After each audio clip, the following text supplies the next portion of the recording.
It's Thursday, and you know what that means.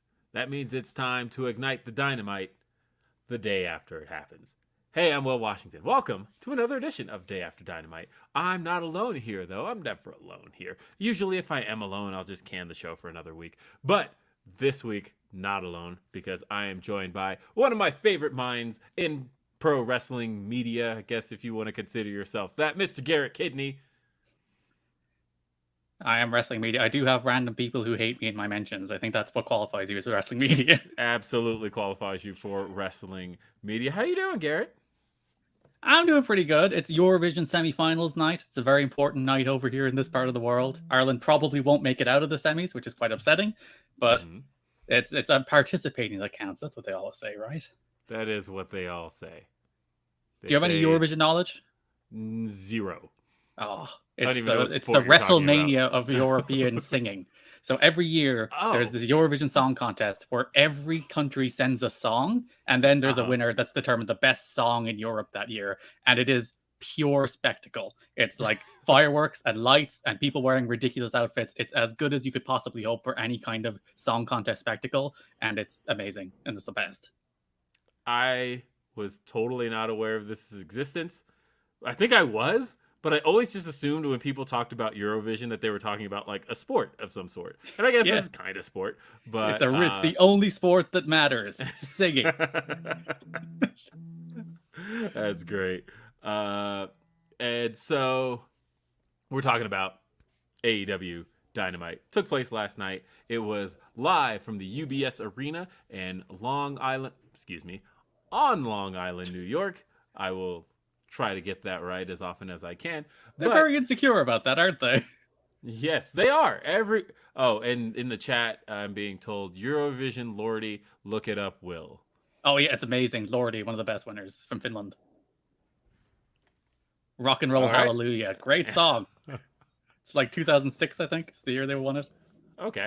I will. I mean, here's the thing. I that seems like something that's kind of right up my alley as I sit here with my plethora of Mariah Carey albums, because me and music are a delicious tandem.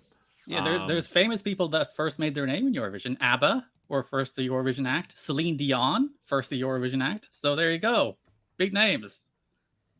All right, see, I learned something new today. We're not going to talk about Dynamite. We're just going to talk about the Eurovision for an hour. Hell yeah, let's do it. And so, I'm getting these texts from my wife right now saying, "Water people need the water shut off. How do I do that?" Oh, well, hey, folks. I hope none of you can all hear that, but apparently there's people working on the side of my house, so that's fun. So, which is literally right here. It's literally right outside my window, so I probably should have illustrated. All right, 2 seconds, ladies and gentlemen. I apologize. This never happened live, but I have to go shut off my water. I've ruined the show. I've taken it down. Tanked it. You're going to listen to Garrett Kidney tell you about himself. Oh, no, I have to vamp. Oh, no. So this is where I naturally just slide right into TNA history. Of course, 20th anniversary of TNA Impact this year, Impact 20. I hope everyone's looking forward to all the Impact 20 celebrations and all the Impact 20. Do I just go to plugs? Is this where I plug things instead while Will's not here? I can just plug whatever I want. Okay, I have returned from shutting my water off. I've got plumbers here at the house who are like working on stuff. And so it was a quick like, hey, can you shut all the water off or this is going to go badly? So nothing's going to explode. Hopefully not now, because I have shut the water off to my home. Other than our explosive takes. That's a segue. That's right. It is Dynamite. That's what we're talking about. Anyway, it was in UBS Arena. It was live. And it was it's weird that UBS Arena has kind of become AEW's like Bizarro Land, the way that WWE always talked up Canada, and it's weird that it's just like a random city in New York, rather than I guess any other place that's like super noteworthy. Because like WWE literally just ran Long Island literally last Friday for SmackDown. They were at Nassau Coliseum, so it's not like this is a place that isn't normally run But for AEW, they have kind of created the one bizarro scenario that you won't get anywhere else.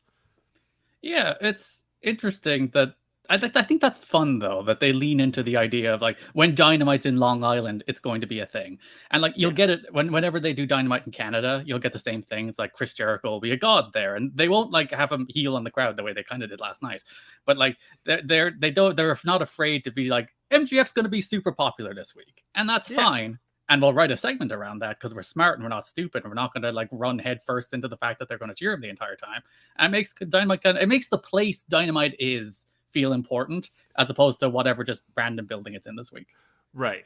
But I think what's cool about that is that there's going to be kind of a lingering effect from that, because it's almost like the people who have now feuded with MJF, because MJF's stories seem to last so long, also have this kind of residual effect of getting booed in MJF's hometown. And again, they were smart about it because they're like, all right, Punk's going to be booed, so let's lean into it again. We'll put him against John Silver.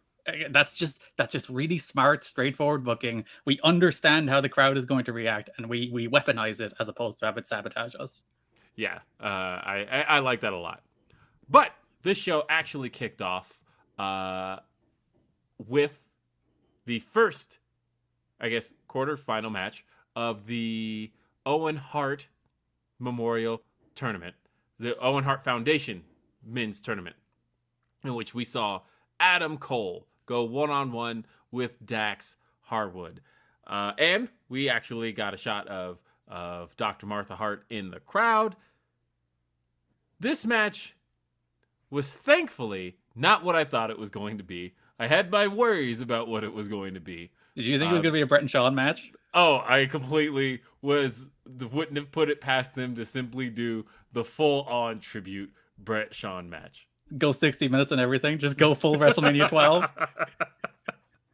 Which means you do nothing for about 55 minutes and then you do stuff toward the end? Yes. Or at least just a match that's just the stuff from the end. And I was actually glad that they didn't fully go there. Like, obviously they had their tributes, and it was talked up that, Dax Harwood, of course, brings a lot of Bret Hart to the table and has especially done so lately. And then you have Adam Cole, who is famously idolizes Shawn Michaels. He's close with Shawn Michaels. Shawn Michaels had a lot to do with his rise in NXT. And so it would make sense to do a lot like that. But also there's been a lot of tribute matches lately, and it was nice to kind of cool the jets on that and really just make it about wanting to advance and win in the tournament. I feel like after that Hangman line last week, fair enough, it was directed at Punk rather than FTR, but after the masturbatory Bret Hart tributes thing, I feel like they couldn't have gone to the Bret Hart well again after that. It's just like, well, you called attention to it. Yeah, exactly. I felt like there was no way in hell that, and even Dax with his tweet yesterday talking about the masturbatory Bret Hart sock. I feel like he knew, but also like probably it's one of those things you probably realize like right when you hit tweet and you're like, I'm gonna just go with it. Yeah, you get like the first reply that's like, wait a minute. It's like, oh no. It's like, whatever. We just live with it. But yeah, I actually really enjoyed this match. I thought that I have been fairly critical of Cole's AEW run in that I felt like some form of intensity has just been missing from him, and I feel like his last couple of matches have really turned that back up.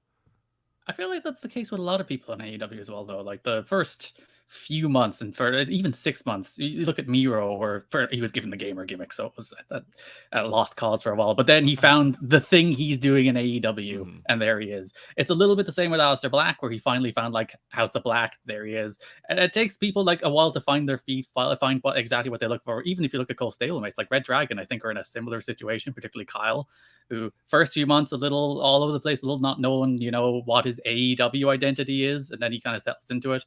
And I think you are finding Cole being like, all right, we're doing this elite thing, we're doing this undisputed elite thing. This is who I am here, as opposed to being the NXT version of myself here. Right. Well, and the thing I am finding this tournament to be, now that I'm looking at the brackets, because it took me a minute to figure it out, and maybe I'm still wrong, but as the results are making more sense, you know, a lot of people have kind of harped on AEW for how some of the signings have how some of the signings have kind of turned out, in the sense that they came in, but they're still kind of waiting in line behind the guys who have been here, which I think should be the case. But I think there are a lot of people who are kind of sitting back going, okay, but when's it going to happen? When are we getting Ruby Soho? When are we getting, when's it going to happen for Adam Cole? And I feel like this tournament is almost a way to do that.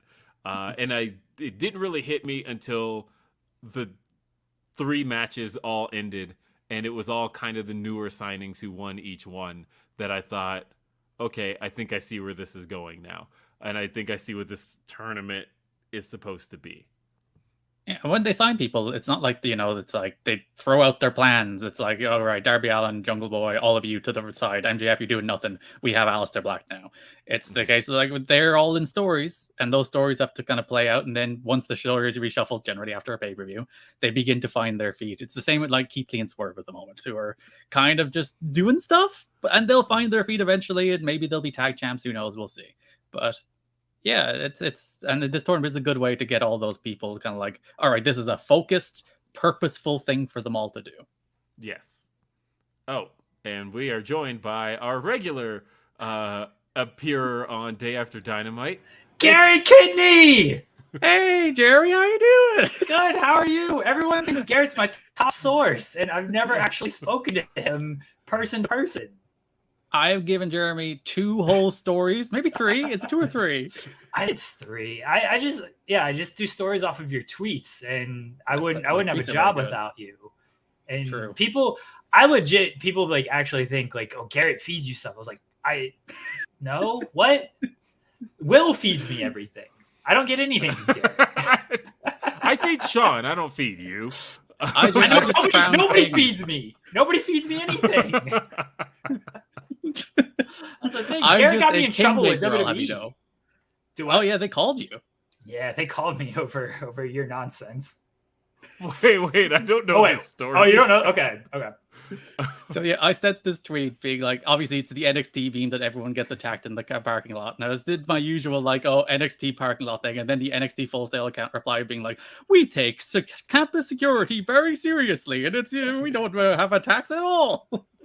Yeah, so they reply to Garrett's tweet, and I do a story on this because it popped me. I was like, this is tremendous. This is great. They're like, Full Sail is replying, like, wait, campus security is very strict here at Full Sail. So I do the story on it, and then WWE calls me, like their head of PR or somebody calls me and was like, hey, can we get you to remove that story, because we have a great relationship with Full Sail, and we don't want people Googling like Full Sail University and believing the parking lot is unsafe.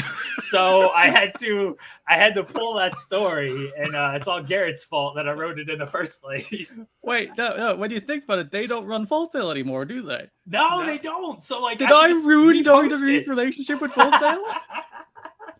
Did I kill it? That's the next story I'm going to write. Garrett Kidney kills WWE and Full Sail relationship. All those poor Full Sail students don't have a path to whatever they did in NXT anymore. Maybe they're happy looking at NXT.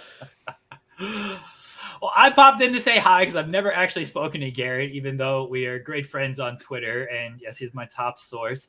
You guys enjoy the Dynamite review. Will, thank you as always for entertaining me for the 2 minutes that I pop in.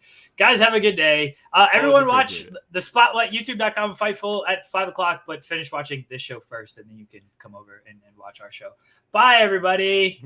Bye, Jeremy. Pops in and still gets his plugs in. Disgraceful. Yes. Hey, we got a super chat. This one comes from Orion Ben 666. He says, Hempstead, Long Island has become to AEW what Toronto and Calgary were to WWF/E in the 90s and 2000s. I totally loved it. Also, props to Melissa on Twitter, who went viral for the Punk Danhausen hook in video. Yeah, I mean, it created some dumb takes from people, but other than that, there's nothing in the world that doesn't create dumb takes from people. I know, to be fair, right? Though. Like, it's almost, but like, I feel like today is like particularly bad. Like, Day After Dynamite was designed to talk about the fallout of things that happen on Dynamite, but man, this is like the one day I don't want to talk about anybody's discussions on things because it's all so bad. It's one of those open the app, close the app days. It's just like the Owen Hart stuff is horrible and bad, and even just the freaking hand wringing about Jeff Hardy doing ladder matches. It's like, what is wrong with you people? Yeah. Well, this match though, this match was straight up storytelling mode, and a lot of Dax doing everything he could to defeat this man, Adam Cole. But Adam Cole ultimately outworked him and worked over the ribs. He took Dax out of the ring. When Dax re-entered, this led to a sharpshooter that caused Dax to tap. He tapped to the sharpshooter. And we had a moment where I could tell people were like, oh no, don't you do it. Don't you do it. And Dax is grabbing the referee's arm saying, don't. And then he taps. It wasn't even a particularly good sharpshooter either, which I think some ways makes it better that it wasn't a particularly good sharpshooter. That Adam Cole's terrible sharpshooter is what he tapped out to. But honestly, I would have went for the super kick finish. Like you said, you didn't want to do the Shawn and Brett match, but just at least wind up the band. At least tease the super kick. He did tune up the band in the match, and the crowd booed as he started to. And so we got a little bit of it. This was a solid B for me. I thought that this match did everything it needed to do to get the tournament started. It was a lot of fun. It got the most time. And I think this was one of the best Adam Cole matches so far. I like the Christian match a lot too, but I feel like this was one of Adam Cole's best matches in AEW so far. Yeah, like the Dynamite opener has a very high bar. It's one of the surest things in wrestling when you get the first two work rate guys out there in front of the hot crowd of Dynamite. And this delivered. Thumbs up Dynamite opener. Yes. And Dax Harwood, secretly maybe the best wrestler in the company at the moment. Who knows? I've been a big Dax Harwood guy pretty much since the Jungle Boy match last year. And I have been, when Cash got injured last year, never wish injury upon anybody, and I'm glad he's all right. But there was a piece of me that's like, hey, singles Dax Harwood, I can do that. But FTR still on a roll. Excited to see what FTR does next. I feel like this tournament is also kind of playing the role of starting up certain feuds where I feel like FTR is probably headed toward Red Dragon, and if they are, this tournament kind of set the tone for that, as Adam Cole got the victory over Dax. Probably still has an axe to grind with him. I don't know. A Dax to grind, some might say. This is worthy of nothing. That doesn't anything. Out comes CM Punk. Or not CM Punk. Out comes first. Hangman Adam Page makes his way to ringside and commentary,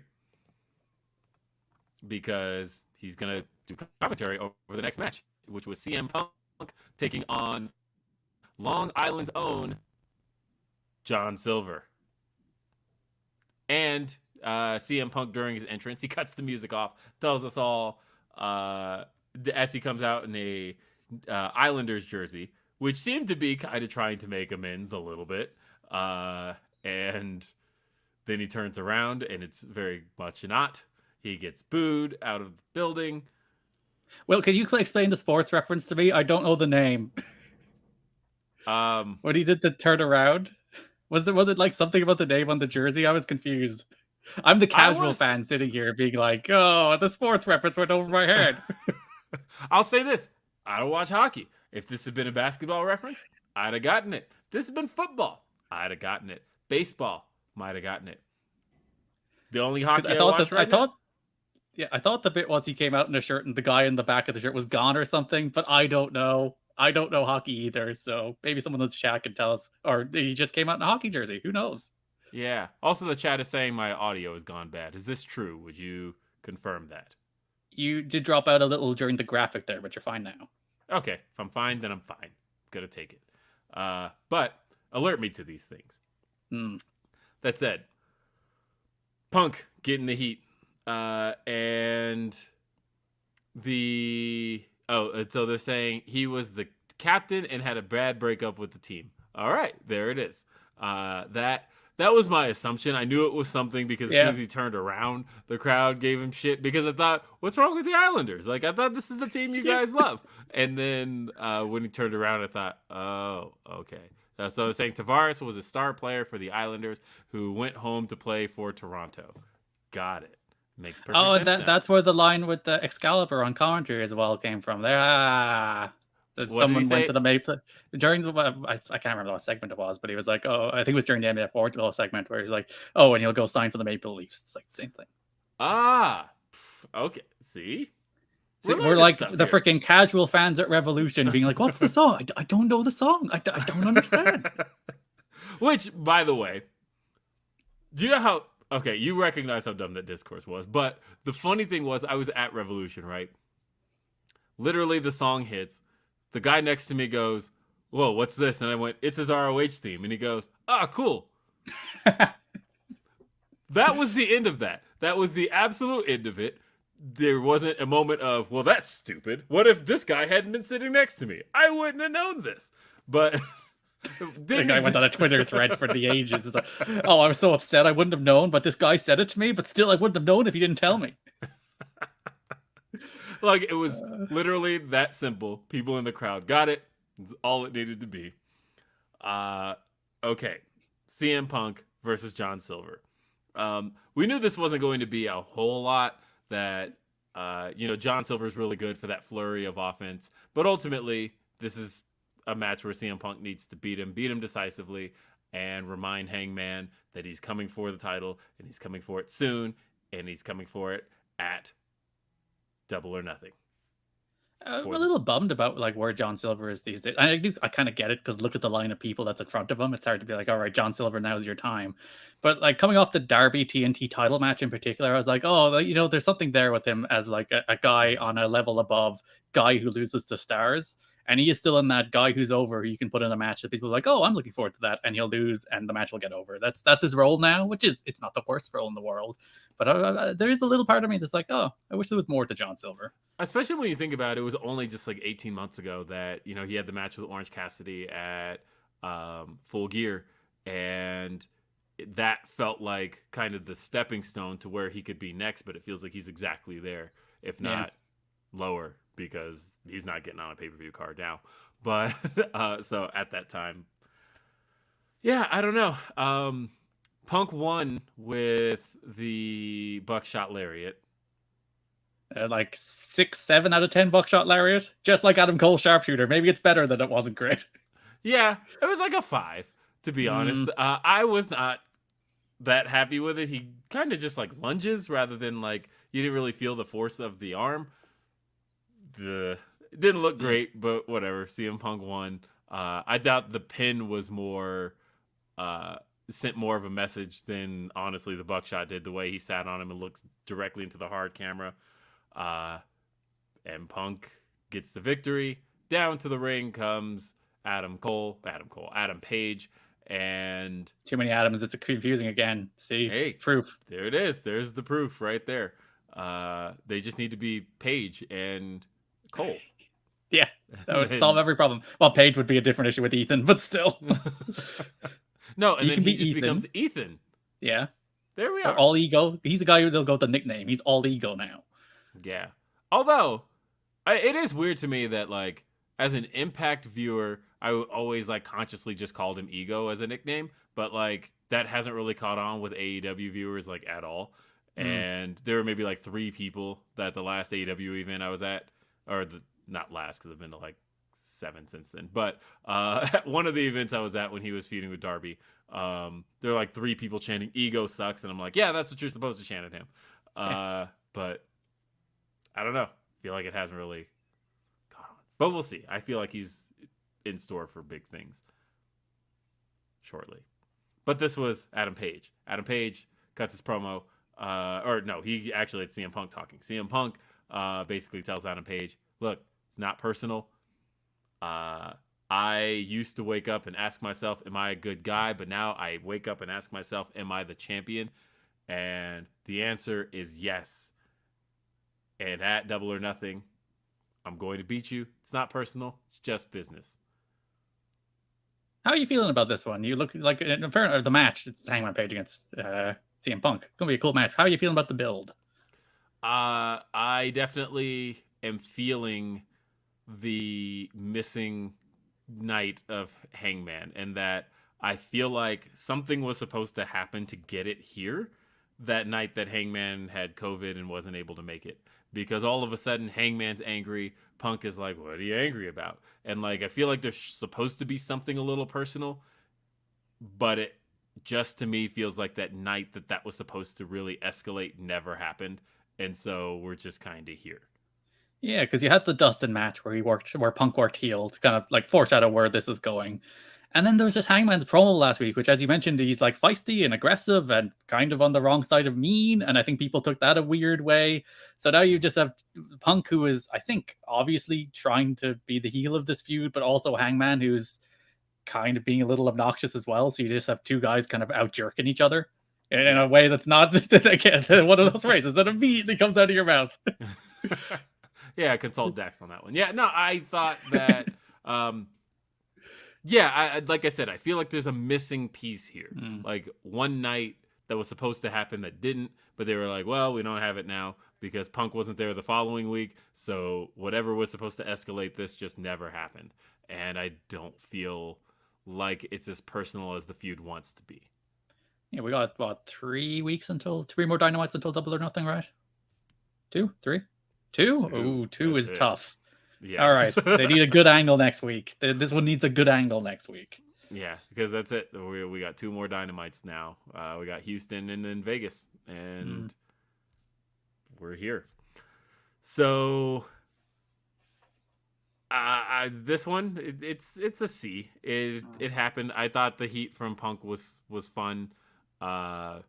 Otherwise, nice little match, nice little promo, no strong feelings. Yes, exactly it. What did you think? Same thing. It's perfectly fine, acceptable television wrestling. Nothing more or nothing less. And then what followed on the show was we got a Britt Baker segment. Britt Baker was backstage, Jamie Hayter. It was implied that, hey, if Jamie wins and Britt wins her match, then we're getting these two one-on-one. Ooh. It's weird how hard they hit that over a few weeks, only for her then to lose. But I suppose they're laying that seed for probably after the tournament.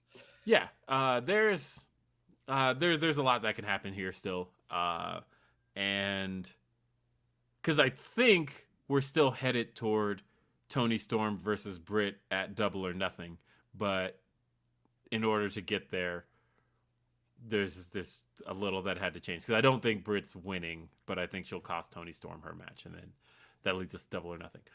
That's my thought. But before we got there, Danhausen versus Tony Nese. Tony Nese already in the ring. I thought this was brilliant. I thought this is especially bringing it up after the fact, but I thought Tony Nese already being in the ring was a great little nod to people who would see that and go, oh, okay, this is just a showcase for Danhausen. And exactly the thought that went through my head. It's like, oh, geez, Tony needs to get in already in the ring. Not going well for him. Right. That's perfect because I think that's a great way to kind of turn it on the fans' heads and make them notice Tony Nese in a way that they might not have otherwise. Danhausen comes out, new theme. All right. I will put out there. Got to be careful about this one. I will put out there that I heard this theme almost 2 months ago, to the point of where it didn't even strike me that it was new until you're like, wait a minute, this is the first time he's at an entrance. Right. Well, until I saw Twitter and everybody's like, whoa, great new music. And I thought, that's right. This isn't. That's not the case here. Like my brain it wasn't computing because I'm just used to hearing it. I was like that. Da, da, da, da, da, da. I've heard it so much that it's that I didn't even like. I listened to it like on the regular. I think it's a great song. I think it's a great little homage to the Munsters meets Tequila. Great song. Like I said, I've heard it so much that didn't even click with me that people hadn't heard that yet. And it really does put over the song that you've listened to it so much that you've internalized it, as opposed to it still being relatively fresh and new. And you're like, oh, this is the first time it's on TV. It's like, no, I hear the song literally every day of my life, apparently. I mean, hold on. Are you ready for it? Like, literally, it's just been sitting on my phone. So you queued that up very quickly. Because I don't know. So that was one of those things that I'm really glad he got to get that out there. Fans really loved it. Thank you, Reg, in the chat. And the so yeah, it was a squash though. He's about to curse Tony Nese. There's a distraction by Mark Sterling, and that leads to Tony Nese basically hitting him with one finish. 1, 2, 3, we're done. Yeah, one move, running in the corner. End of match. Yes. Hey, keep talking for 10 seconds. I do like that they did give Danhausen the out of the distraction, so that even though he was squashed, he did at least have the moment of distraction that allowed him to justifiably lose in 10 seconds. They protected the credibility of Danhausen, is what I'm saying, and that's very important.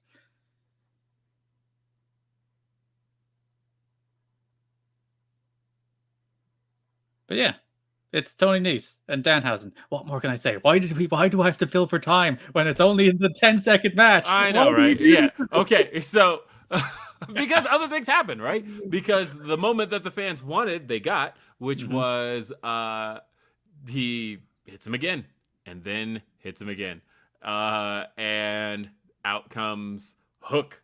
And you get the We Want Hook chants as well before he comes out. The crowd want it. Right. They're ready for it. They're ready for it. The moment his music hit, Hook comes down, big pop.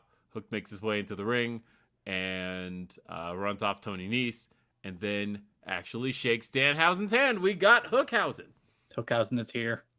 I think they've done like a really smart job with Hook, in that he's doing undercard stuff. He's working with QT. He's working with Tony Nese.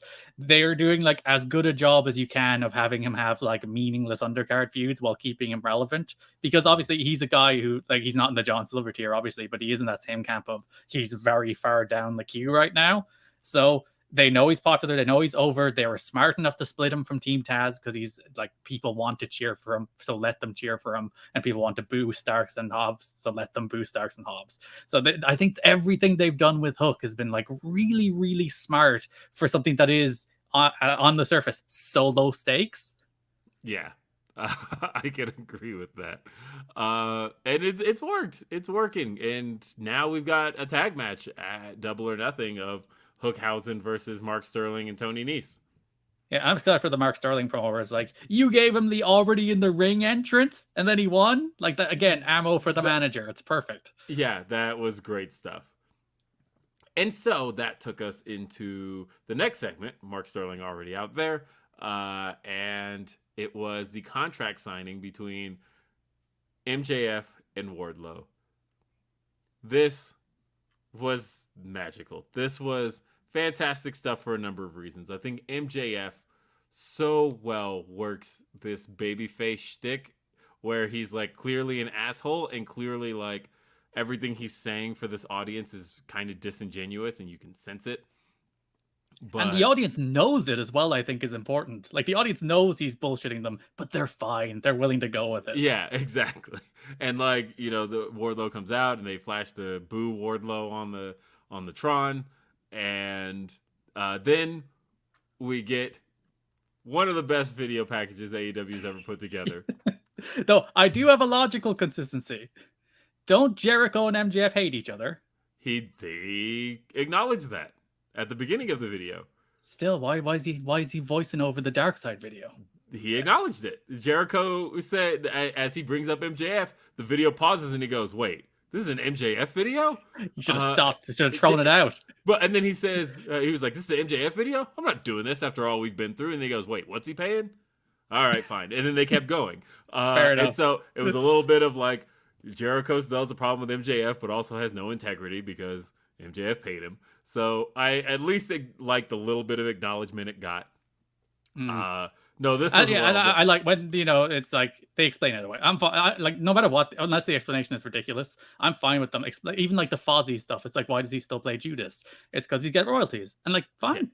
That's all you need. That's all you need. And honestly, though, I loved everything about this. I loved them filming the little bits with the faceless actors. Yeah, that they do with Dark Side of the Ring, redoing the dog collar match. Brilliant shit. And I love the way that they did. Some of them are like file actual AEW footage, and then some of them is their like recreations, the reenactments, and it's like completely arbitrarily which is which. And then Barry Horowitz shows up in it. Yeah. It's this legendary Jewish wrestler. Jake Roberts. It says the Snake Guy. It was just so well done.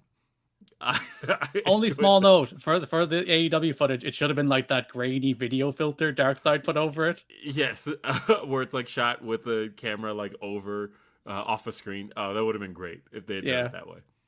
But otherwise, excellent stuff. I even love that Dark Side of the Ring retweeted it. Just excellent stuff. MJF makes his way out, big pop, and he's just playing up to the fans, telling them all he wants you to boo Wardlow, and like, don't boo Wardlow. Don't make it the loudest boost he's ever gotten in his career, and Wardlow doesn't even get to talk. He does hint at, which is now even more news today, as Fightful Select is broken, that MJF is reportedly not happy and is basically set on not signing at this stage. MJF did allude to all of that in this promo. He brought up the fact that he put it on Wardlow, when obviously it was all MJF scheming, but he mentioned that, there's going to be payback for all the things that you did to my man, my best friend, Cody, the American roller coaster Rhodes. And then when the crowd booed that, he was like, well, you don't want to talk about 2024? Well, apparently neither does the guy in the back. And who would have known? People are like, Cody, MJF, generational rivals. We just never knew it might happen in the WWE. I know, right? That's exactly what everybody thought when they had that match. Yes. You run it back. Nobody thought that. Yeah. But yeah, so MJF, he tells Wardlow the stipulations that Wardlow is going to have to get whipped, and then he's going to have to compete in a steel cage match. Again, there's only 2 Dynamites left, so, like, when is all this happening? Is, like, unless they're going to just do those 2 things on, like, Rampage, but even still, I guess whipping's next week, cage on the go home. Yeah, I guess you can do that. Where's the go home? That's at Michelob Ultra Arena. That's not a huge arena, but I'm sure it's big enough to accommodate a steel cage. So, okay. And MJF will be the special guest referee for said steel cage match. Yeah, I loved it. I thought this segment was perfect. Like, I'm a guy who has always been on the fence about MJF. Even in like the CM Punk stuff, in all of that, I'm a guy who's like, he's trying too hard. He's baby's first heel. I don't like when he's edgy. I am a firm, still, even now, MJF fencer. And this feud with Wardlow is the time where I'm like, oh, he's got it. He's finally got it. Because he's not trying to be cool. He's not trying to be edgy. He's not trying to even be like sinister or dastardly. He's just a shit-eating heel. And that's exactly who he is. And that's exactly what his strengths are. And Wardlow is the cool, mean guy who's going to kill him. And he is the sniveling weasel who you want to see get killed. It is perfect, timeless pro wrestling. And it's finally the moment, my MJF moment where I'm like, that's him. That's everything about him that makes him special and interesting, and what makes him as a heel stand out from like everybody else in AEW and everybody else in wrestling, frankly. And he does that, I think, better than anybody else. And I think he should do that all the time instead of, trying to make edgy jokes that pop 5 people. That people are like, ooh, go away with your edgy jokes then, Jeff. I want to say that the one guy that things are very much working for is Wardlow. And that clearly somebody really likes the visual of him being charged at by a whole bunch of security and staff, because it is a cool visual. I was there in New Orleans when they had all those people rush him. And he's very good at just taking them all down one by one by one by one by one. It looks good. And this time he took them all down and then put Mark Sterling through the table. Great shit. Wardlow, it's just clicking. It's just working for him. I almost worry that, like, what's next? What else can you do? Because this is a guy who's going to be super duper over, and a guy that I would give as much as I can to, but what can I give to him? Because you think he beats MJF, you would think, which is like, and it's not a foregone conclusion, because that's 2 pay-per-view results in a row that MJF is losing, which that's a big deal for a star like MJF. So they might try and find a way out where he sneaks a win but still gets powerbombed. Maybe something like that. We'll see. Well, they put the stipulation that he cannot sign with AEW if he does not win. Yeah, that's true. So he has to win, right? He does. But we might not pin him, but they don't do DQs, so it's right. Not going to be a DQ. So he kind of has to win, but we'll see. But they could always have him lose, but then find another way out of the stipulation. We'll see. But yeah, if he does beat MJF, you would think surely he has to go straight into a title match, right? Yeah, he's got to do something. But I think he wins, and then I think it's probably been sitting in his All Elite files since for the last year. But Tony Khan is going to post the Wardlow is All Elite graphic. He will, yes. Well, because I appreciate that he was smart enough when somebody pointed it out to remove Wardlow from the AEW roster page, because story-wise, Wardlow should not be on the AEW roster. He works for MJF. And so once somebody pointed that out, he was removed from the roster page, and he's still not. And he never did have an All Elite graphic. So you can officially do all of that, even though he's really been signed the entire time. But I saw some criticism about this segment taking place in Long Island, about why would you do something where Wardlow is booed? And I'm like, the crowd has the attention span of longer than 30 seconds. They can understand that Wardlow is being booed in this building because of MJF and will not be booed next week. And even when they teased him powerbombing MJF, the crowd were still into it. The crowd didn't boo him when he teased powerbombing. The crowd were like, oh yeah, still a powerbomb. It's cool. Nah, this isn't something I would have worried about, mainly because I think AEW has done a good enough job establishing what hometowns mean to people. Because we've been at this now for a while. We know that Ricky Starks got cheered in New Orleans. We know that Britt Baker gets cheered in Pittsburgh. And we know that... I'll let you know. Yes, Pittsburgh. But, and then MJF gets cheered in Long Island. On Long Island. I did it again. This is a thing that happens. People have their hometowns. That's okay. It is perfectly okay. And even the flip side of it, Punk gets booed in Long Island. It's fine. Punk got booed in a feud with Eddie Kingston. Also fine. I would love it if it becomes a permanent thing that hey, Wardlow also is not popular on Long Island because everybody that feuds with MJF, Cody will return and he'll still get booed. He gets booed everywhere, so that doesn't count. But he'll get booed on Long Island too. That's true. Did he work the last Long Island show? I mean, he was still in the company at the time because that was December. But if he did, I don't remember what he would have done. Did he just cut a promo on Sammy? I think it was. Maybe. I don't know. I think that's where I think Long Island, if I remember correctly, was where they set up the match with Sammy Guevara, where he beat him for the TNT title. Mm. That's my hunch. Oh, the one where he walked out on the stage. Yeah. Yeah, where he walked out on the stage and then hinted at going through one tunnel and went through the other. I think that was Long Island, but I could be wrong. What was next on the show? By the way, this segment, total A. I'd go S. I think this segment was perfect. Between the dark side thing, between the MJF promo, between the Wardlow tease, between the Powerball, I thought this was perfect pro wrestling. So Will is stingy with his S's. I'll give you an S. I come on the show to give the people what they want. All right. Still an A from me. But I'm curious what the chat thinks. Chat, let me know. What is this? Was this an A for you? Was this an S? I don't know. It was a great segment, though. Total great segment. So, next we had FTW title on the line. It was the FTW champion Ricky Starks taking on one half of the AEW World Tag Team Champions, Jungle Boy, JB. Jungle B, as an old John Silver reference. This was fun.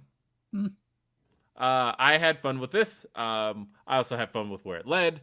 I thought that, I don't know, kind of everything.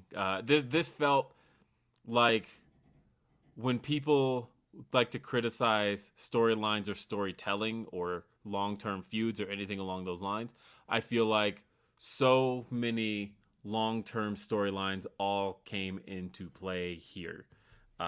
In that this was one, like I said, it was a, you could hear me talk about the work of the match. I think Ricky Starks and Jungle Boy both worked well. I thought what they were trying to tell in the ring was that Jungle Boy is kind of known as an in-ring technician, but Ricky Starks is no slouch, and that was kind of catching Jungle Boy off guard, but ultimately Jungle Boy was out wrestling Ricky Starks the way Jungle Boy should. But then there came some interference. We started with Swerve, which, consider that the Team Taz versus Keith Lee feud began before Revolution. This has been going on quite some time. That was the feud going into the Face of the Revolution ladder match. Swerve just entered that feud. Swerve hits the ring to stop Ricky Starks from using the FTW title because Starks was going to use it. But then referee Stephon Smith gets out of the ring trying to eject Swerve, but in the process, that then allows Ricky Starks to pick up the victory. Swerve feels embarrassed that, holy shit, I was trying to stop Ricky Starks, but in the process, I ended up allowing Ricky Starks to get the victory. He's standing there. Out comes Jurassic Express. They bump shoulders with Swerve. So now Swerve looks a little miffed at Jurassic Express and Christian. It was Christian specifically, which very consciously too. It's like, yes. Yeah, I'm bumping you, you jerk. Right, and I told Swerve literally earlier today.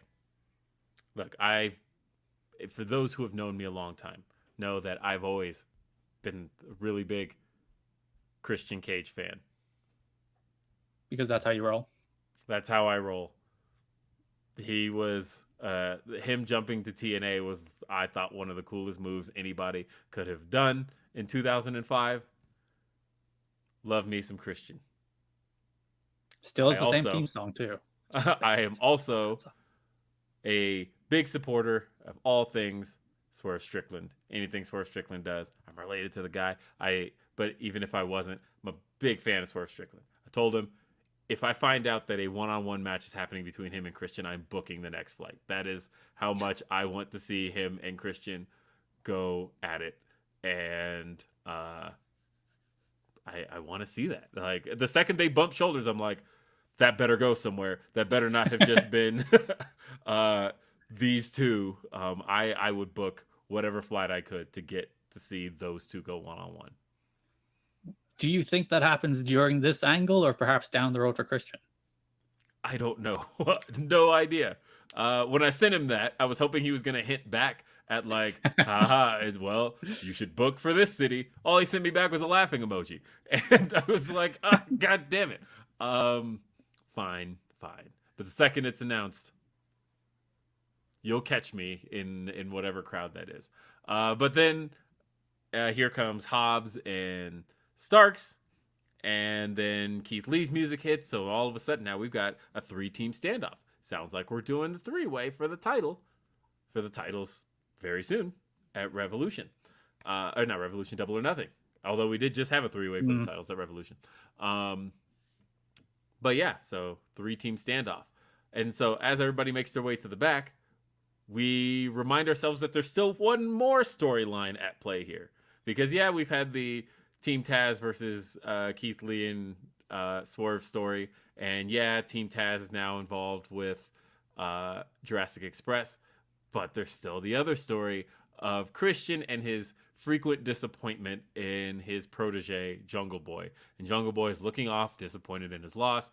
And Christian comes over and gives him a hug, tells him it's all right, but you could see the look in Christian's face that looked like, how much more of this am I going to put up with? There was a TNA segment once. It was the week before Brooke and Bully Ray got married. And Bully Ray gave Brooke a hug, and he turned to the camera, and he looked straight down the camera with like a dead stare to be like, you know what's coming next week. You damn well know what's coming next week. And Christian basically reminded me of that, where he was just like, he didn't quite look at the camera, but it was the same thing where it's like, this is going to come to its breaking point soon. Yes. Like, because the crowd even kind of booed when he hugged him, of like, no, we wanted you to hit him now. Turn him. Yeah. Like, they very much want that turn and want it very soon.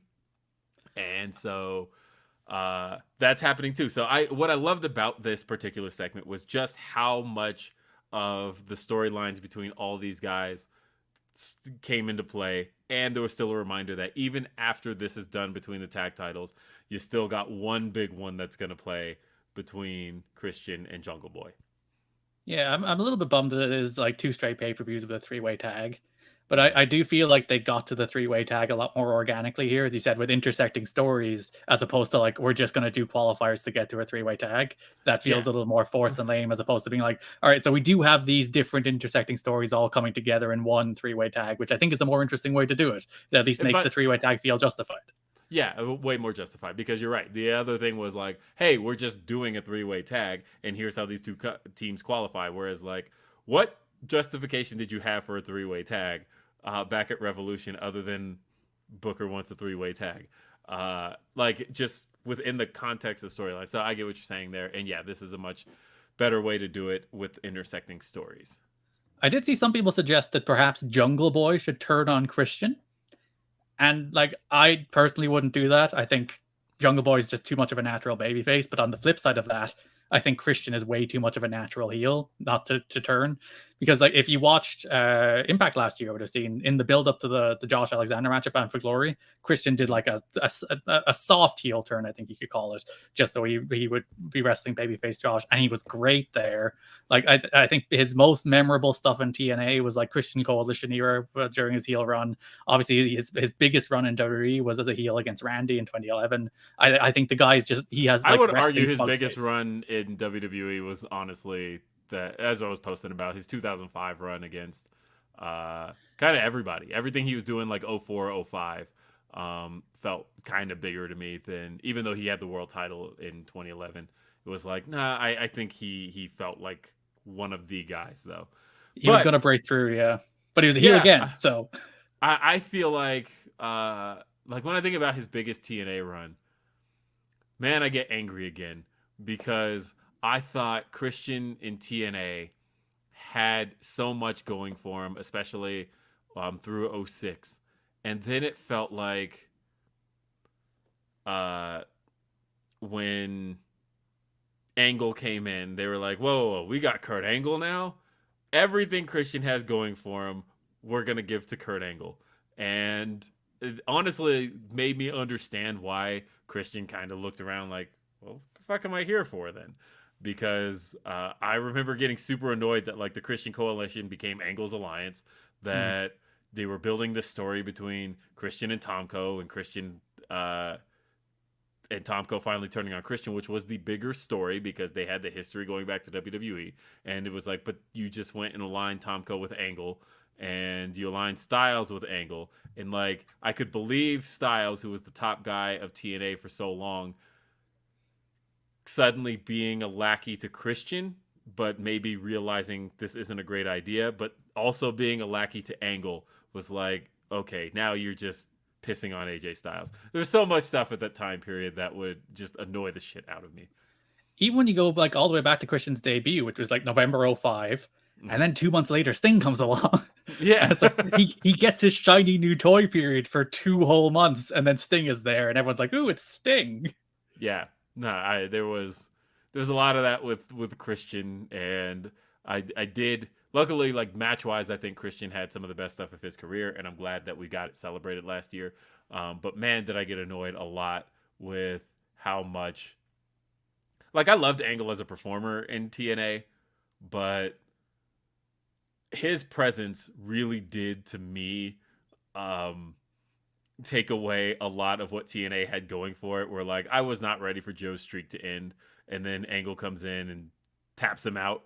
I'm like, no, don't fucking do that. Like I was having more fun with Joe's streak than anything. I'm sorry, I could do a podcast with Garrett Kidney forever about TNA, because if there's anything I remember, like people know my WWE history is pretty good. My AEW history is pretty flawless, but like I also have some really great TNA memories as well. My memory is not as great as Garrett. I couldn't reach out the second I see something happen on anybody's television show and go, oh, that's a reference to the time it happened in TNA. Like when Jeff Hardy misses Swanton bombs on steps, and you're like, Bobby Lashley match at Manhattan Center 2014. You had that so fast. Here's the fun fact. I had that tweet drafted the second they pulled the steps out. Even before he did the Swanton, I drafted that Swanton tweet because I knew it. I knew the second he pulled the steps out, I was like, he's missing a Swanton on those steps. That's how on top of these things. And people are like, do you have the script or something? It's like, no, I just know. It's my TNA instinct. It's my TNA sixth sense. I fucking love it. I think, like, I wish I loved anything as much as Garrett loves TNA. But I don't know. Either way, I had fun with this. This is solid B for me. I had fun with it, and I loved the way everything intertwined and intersected, and no complaints. Yeah, did a good job getting us to Double or Nothing and potentially past Double or Nothing. Yes. So who's putting the belts on is the question. Assuming, because you could go both ways. I would go with Team Taz, to be honest. I think they need a win as well. Yeah, I would give it to Team Taz. They've been a team so long that I would love to see them actually have something to celebrate, as this team has existed since Double or Nothing 2020.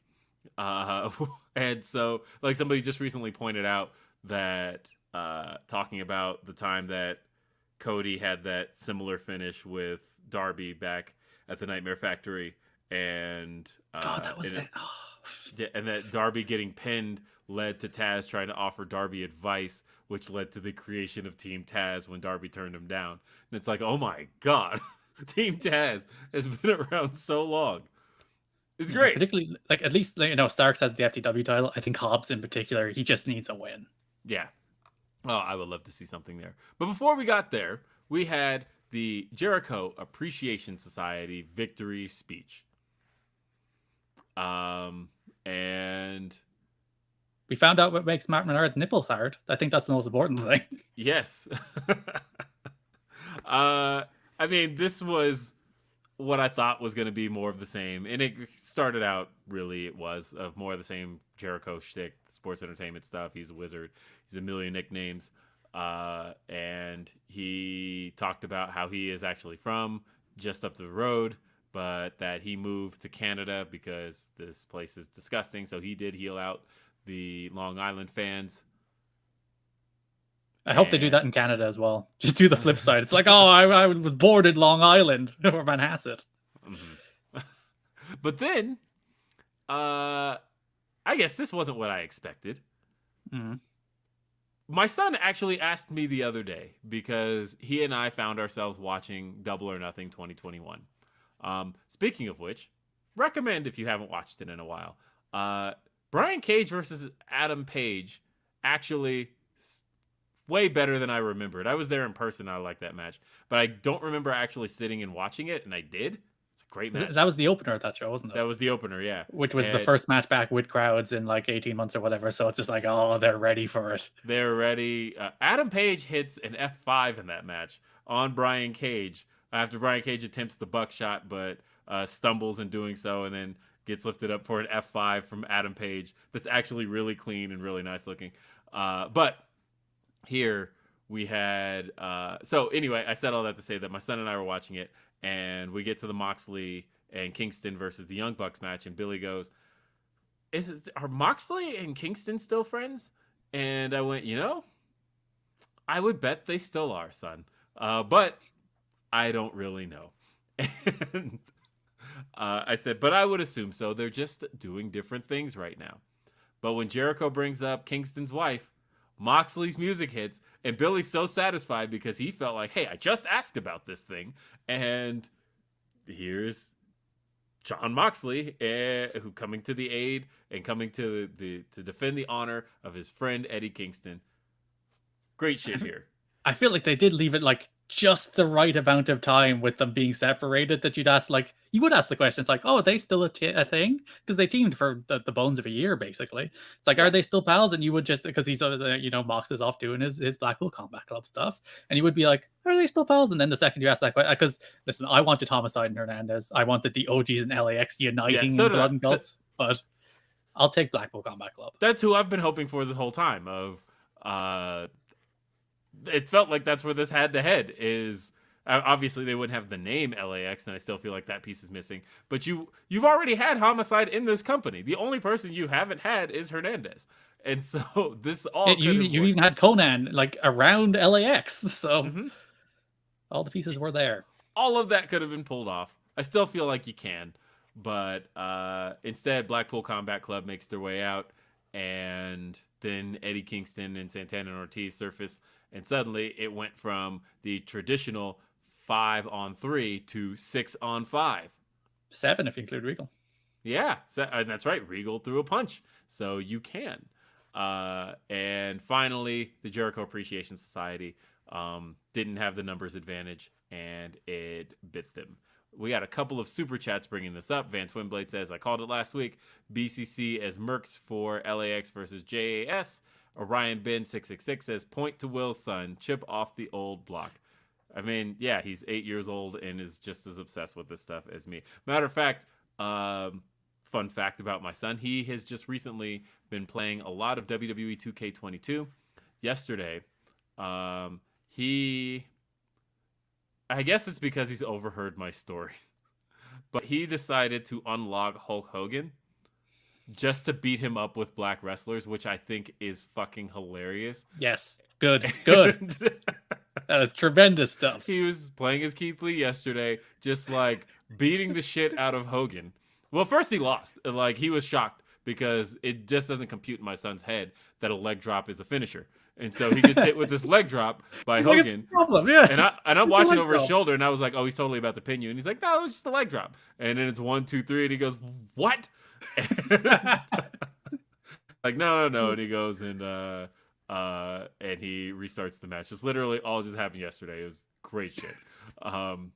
And that is because my son's heard me talk about Hogan being a racist. And this isn't like stuff I've talked to with him because this kid is 8. What the hell does he even need to know of Hogan's existence? But he does. You know, it's funny, Van Twinblade, it kind of being funny because he says go Will Jr., but his name is actually William Jr.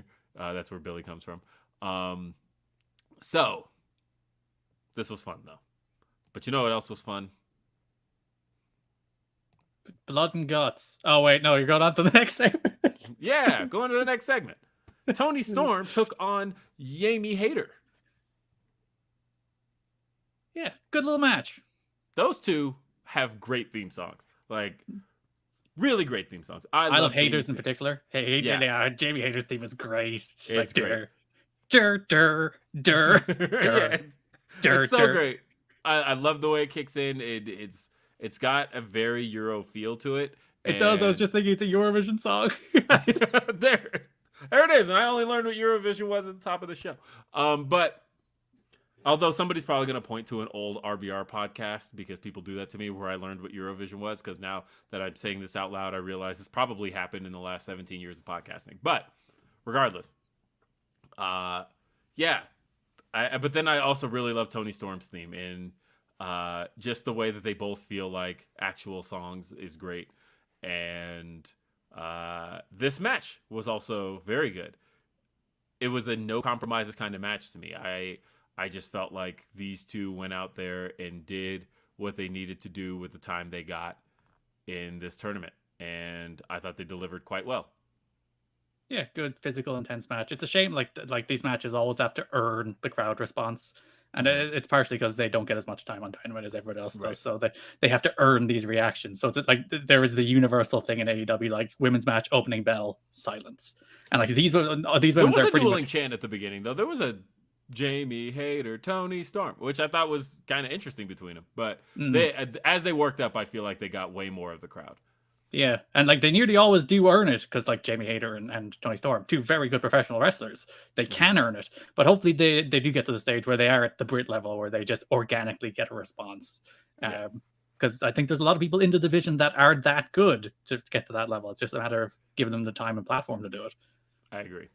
And yeah, I thought that I thought it was physical. I thought that it felt like that these two were just doing everything they could to win. I loved how the Storm Zero came out of nowhere and led to the victory for Toni Storm. I was really into this. I had a lot of fun. Yeah, good match. Good match. And all of a sudden now Jamie Hayter's out. But next week, Britt Baker, she has the Joker. Who could it be? Even though this whole tournament is not card themed, so why is it called the Joker? They love their unnecessary card themes, don't they? Even when they do like Joker battle royals at like Revolution or whatever, it's like that's not Vegas themed anymore. Why are you still doing the cards? Right. Like shout out to Barry Murphy, but when he said that when he first pointed out that I think it was like a year ago, he's like it's totally become like. It's just become the universal term in AEW for mystery person is the Joker. And so it's like when somebody gets released, it's just the gif of I'm going to become the Joker. Because who could it be? Don't know. Who are your guesses for the Joker on the men's side and women's? The women's side I think is easier. I think it's probably Athena, right? I know people think maybe some Stardom rep or something like that, but I think the Joker match is in Houston, isn't it? So that adds up. In terms of men's side, I don't know, Claudio? But that doesn't seem that likely, especially because he's facing Joe. So like the Claudio thing would work because it's a Ring of Honor tie-in, but then Joe is losing to whoever shows up, which would be weird. I don't know. The men's side is... again, Gargano is the other one people might throw out there. Is like Joe and Gargano is a weird match. That's like an NXT nostalgia feud right there. 2 years of NXT against each other. I feel like on the women's side, there's very few options it really could be that would make a splash. I think like Mia Yim was one of them, and she just showed up in Impact last weekend. She signed with Impact, and of course, yeah, Athena's one of those names that could be out there. I guess. I've seen people throw out Mickie James as a name that would definitely be a shocker. And then on the men's side, I can tell you who I want it to be. Who? Because if we're going to get a debut on the women's side, give me Miro on the men's. Give me somebody returning on the men's side, and let's just move forward with that. Also, Miro and Joe, that's a match. Yeah, like all of a sudden, that's something different. That's something cool. That's what I would want to see. And I think that would also be very crowd pleasing and give people it's still a moment, but a moment of an AEW return rather than debut. And Miro's ready, right? He's been ready for a while, hasn't he? It's just a matter of like the creative. I think so. And who knows? Maybe the creative the whole time was, yeah, you're going to be the mystery person in the tournament. So we're going to wait till we start the tournament. Which is funny because last time we saw him was losing in the finals of a tournament. Yeah, that's true. And so finally... Oh, and that match gets a B for me, by the way. The women's Owen Hart Cup match. Same. And finally... Well, look at us. We're mostly on the same page, except for that. Yeah, other than me throwing out S's like a Dave Meltzer New Japan Tokyo Dome match. We're relatively on the same page. But the main event, which I apparently don't have the graphic for because I'm looking at all my graphics and I'm like, I'm missing one. But so they had a promo earlier in the show. They had a video package.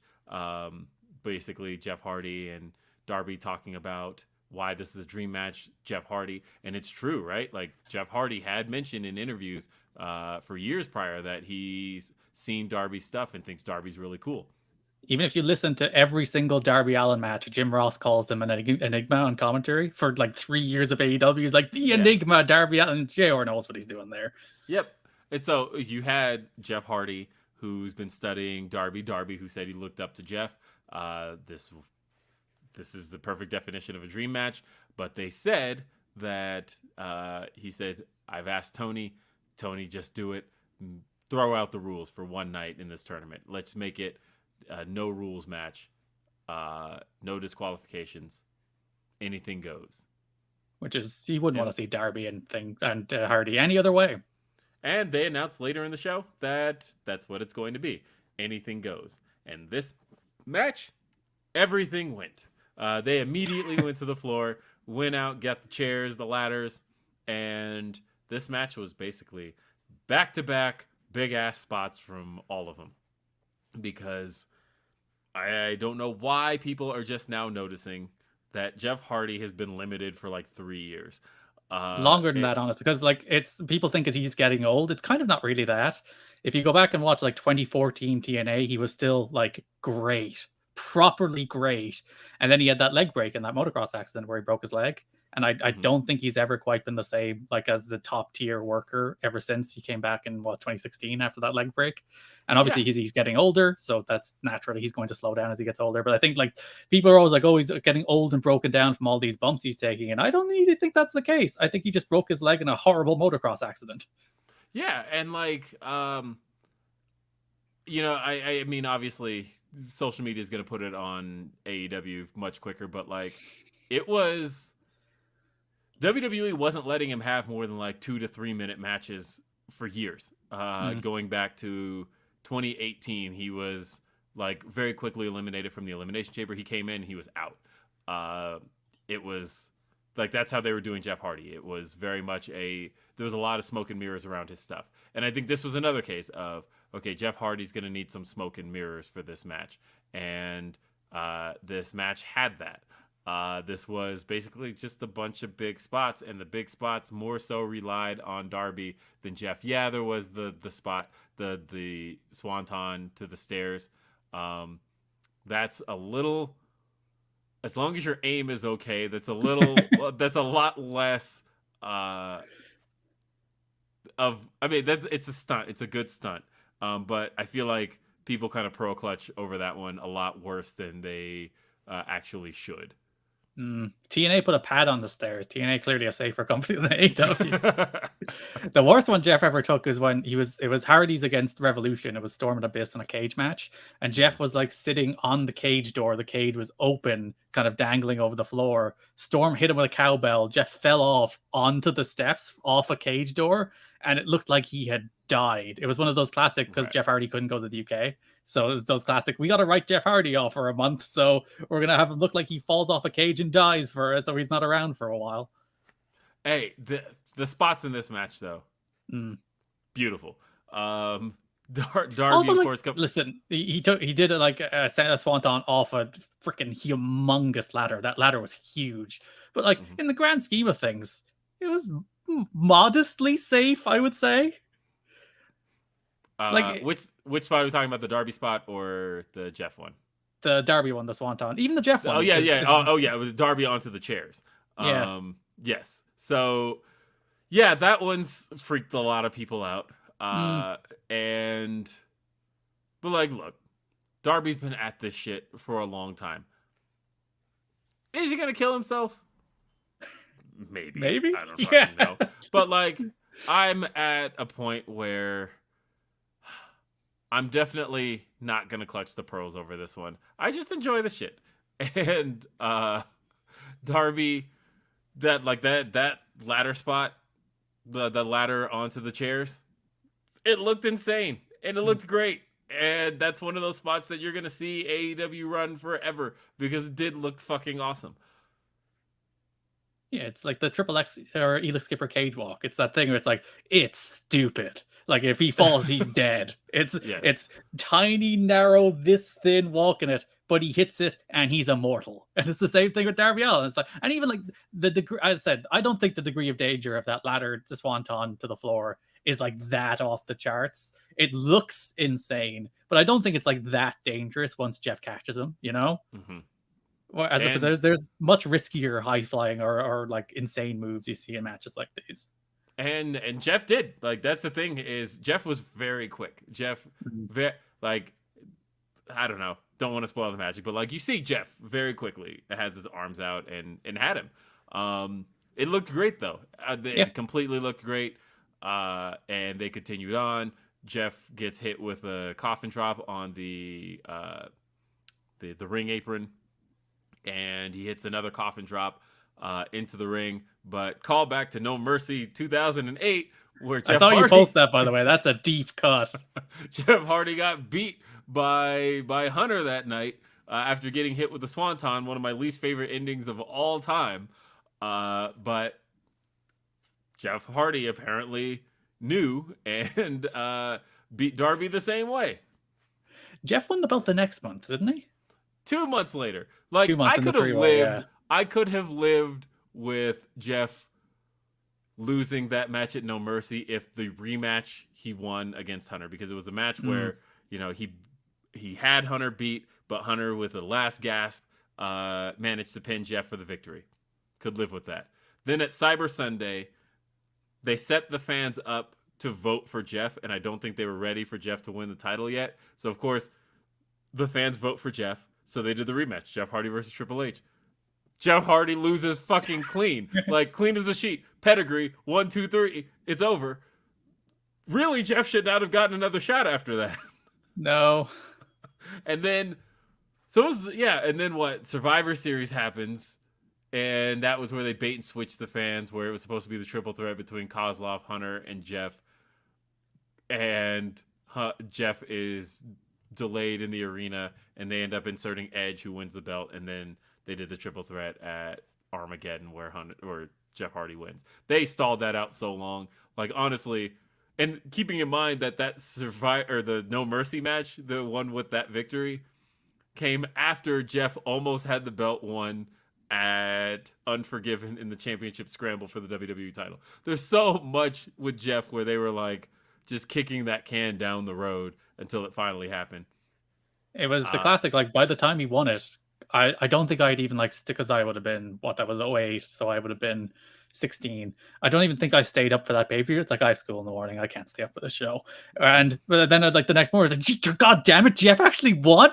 I remember thinking the same thing. I thought, I'm going to watch this, but, like halfway pay attention to it, and because it's just another, you know, title defense. We've just seen this. Wait a minute, Jeff Hardy fucking won? Are you kidding me? Which, like, if you heard the Freddie Prinze Jr. stories, talked about this on Grapsody this week, but Freddie Prinze Jr. talked about he was talking Vince into that Jeff Hardy win as late as the day of Armageddon, and Hunter was fighting it as late as the day of Armageddon. So, God damn it, Paul. So, but either way, Darby loses, and I even had a bet with my kids, and I was the wrong one. I had said Darby. My son had said Darby. Veda, my daughter, had said Jeff, and she's running around screaming. She's like, I was right. And I thought, yeah, you were. Yeah. How? Like, I thought that was the easy pick of Darby until the Undisputed Elite came out at the top of the ramp to stare down everybody in the ring. And I see Adam Cole, which, like, the story that's supposed to be told here is Adam Cole, that's his next opponent next week, Jeff Hardy. Adam Cole, Jeff Hardy. But behind him are the Young Bucks, who they keep quietly hinting at want the match with the Hardys. And on BTE, they've been blatantly saying they want the match with the Hardys. But even if you've just been watching TV, it's been vaguely hinted. The Hardys and the Young Bucks want the match.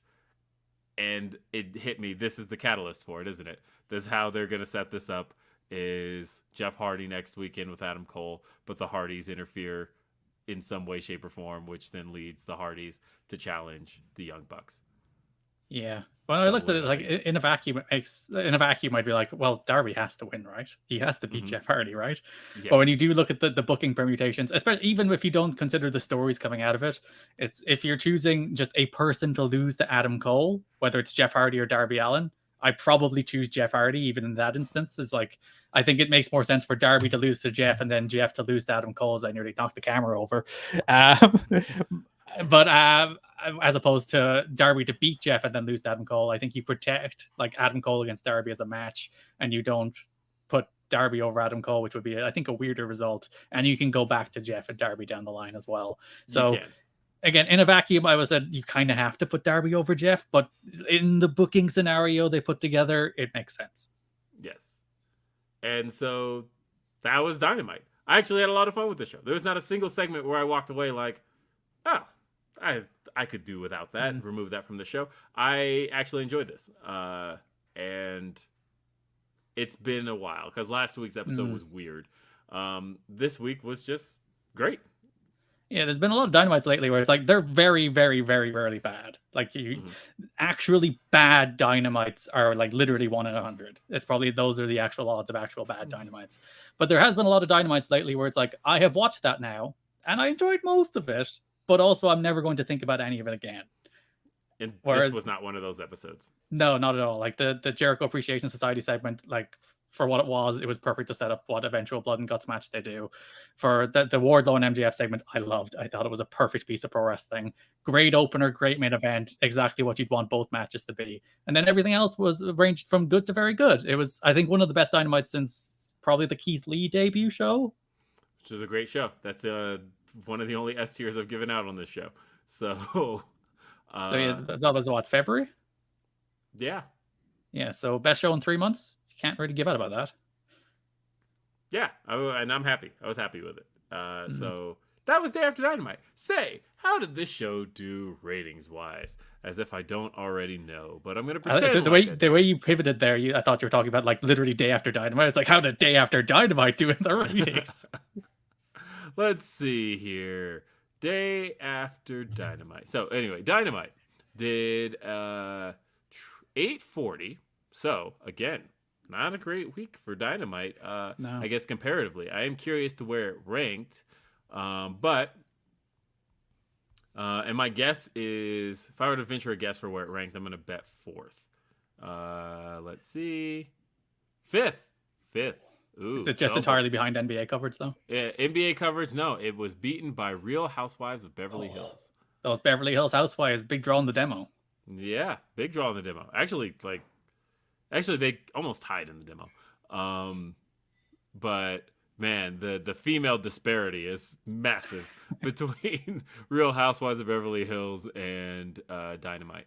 So, Dynamite got some work to do. I mean, we'll see how it does coming out of the NBA playoffs, but got some work to do coming up here. And when are the playoffs over? I don't know basketball. Usually beginning of June. So, yeah, because the playoffs or the finals start in June. But those are on network television, not on cable. And also, the finals are usually fewer and far between because there's not multiple games. Whereas we're still at the point of having multiple games on a night. And I watched basketball last night, so I can't say any different. You tanked AEW's rating single-handedly. Single-handedly. And I guess looking at year over year. So this is going to be a really tricky year over year because basically May and April are going to look way down year over year for like every wrestling show. And then for June are going to look crazy up because of the NBA. Because last year, the NBA playoffs were actually delayed multiple months because of the pandemic. And therefore, the NBA playoffs were in June last year. So therefore, everything is down this May. And then it's going to be way up in June. That's my prediction for all of that. And that's across all the wrestling companies. But hey, Garrett. It's the first time I've podcasted with you, despite knowing you for years. It's the same way that as Jeremy just mentioned. This is the first time I've ever even done a video podcast. This is a scoop for you. I'm venturing out into different mediums with video. It's the best. I love video podcasting. And I don't know. That's it. That's it for, you can see my face. That's right. What do you want to plug, Garrett? And here's the thing. I would say the majority of people are still listening to this via audio, but still, what do you want to plug? Yeah, you can follow me on Twitter at Garrett Kidney. My name is down there in the there you go. That's my name. Follow me there on Twitter. You can listen if you like the sound of my voice but don't want to see the side of my face. You can listen to my own podcast, which is You've Got to Be Kidding Me, which is a TNA history podcast where we go through TNA 1 month at a time. We're currently in February 2004, which just had the CM Punk and Teddy Hart fight, which is an infamous moment in wrestling history. So You've Got to Be Kidding Me on your podcast platform of choice. You can search zombiewcw.com. I bought that URL this week. Thanks, Tony Khan. How you doing? So if you go to zombiewcw.com, you'll go to the link tree for the podcast where all the links to the podcast platforms are there. And the Patreon's there too. So if you'd like to double down, you sure can. And also I have a video game podcast linked to the cast. Search that on your podcast platform of choice as well. There you go. All plugged out. Yes. And don't forget to check out Grapsody this Saturday, noon Eastern, 9 a.m. Pacific. That's on youtube.com/Fightful. Hey, join me next week. I'll be joined by the first person I ever asked to host a podcast with me. That's right, folks. Anthony Scatz is joining me on Day After Dynamite next week. I hosted RBR Weekly Wrestling Talk with him from 2005 till 2007. And again, he was the first person I ever asked when I was thinking of starting a podcast in 2005. So Anthony Scatz, one of my close friends, happy to be hosting with him again next week on Day After Dynamite. Until then, folks, that's it. We'll see you next time. Have a great day. Peace.